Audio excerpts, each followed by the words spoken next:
Kain angkinan, salah satu wastra khas Palembang dibuat dari benang emas yang disulam di atas kain bludru, menampilkan motif khas seperti sulur, kuku kelabang, hingga bunga. Dulu, ia menjadi simbol kebesaran bangsawan, dikenakan dalam upacara adat dan busana pengantin, sekaligus menyimpan nilai sejarah yang tak ternilai. Seiring waktu, para perajin mencoba memberi napas baru pada tradisi ini.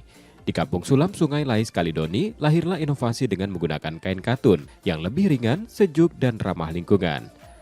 Pewarna alami dari kulit kayu celawe, manggis, secang, tegar, hingga tinggi menjadi pilihan, menghasilkan warna yang kuat tanpa mudah luntur.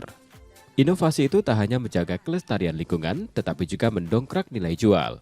Jika kain angkinan berbahan bludru dihargai Rp150.000 per meter, versi katun sulamnya bisa mencapai Rp250.000 hingga Rp300.000.